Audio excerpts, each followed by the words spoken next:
Qui était Agostinho Neto? Disclaimer. Cette vidéo est réalisée à des fins éducatives et historiques. Elle vise à faire découvrir la vie de figures africaines oubliées ou méconnues et à inspirer une prise de conscience. Aucun propos politique ou idéologique n'est promu, seulement le devoir de mémoire. Voice off, histoire d'Agostinho Neto. Il est né dans un coin reculé de l'Angola. Fils d'un pasteur et d'une institutrice, mais son destin allait dépasser les frontières du possible. Son nom, Agostinho Neto, un poète, un médecin et un combattant.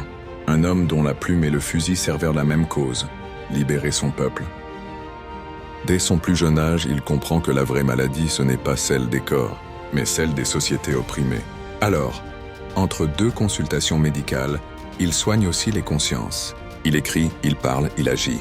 Avant de continuer, je vous demande de nous soutenir en vous abonnant car chaque nom qu'on cite ici est une flamme et chaque partage est une étincelle en plus. Si cette lumière te touche, alors fais-la vivre. Like, abonne-toi, partage. Et que la mémoire de nos héros brûle plus fort que l'oubli, car ce n'est pas la fin. Ce n'est que le début d'un voyage au cœur de notre mémoire.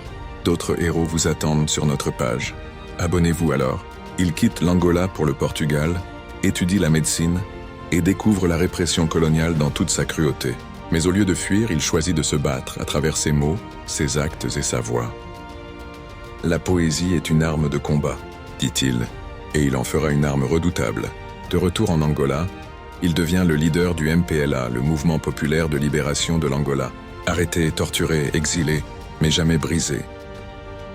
Et enfin, le 11 novembre 1975, après des années de lutte armée et de sacrifices, l'Angola devient indépendant.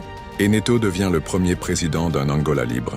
Un président humble, poète dans l'âme, qui tente de reconstruire une nation fracturée au milieu des feux croisés d'une guerre civile, des ingérences étrangères et d'un peuple épuisé mais debout. Mais le plus important est qu'Agostinho Neto n'était pas un leader isolé.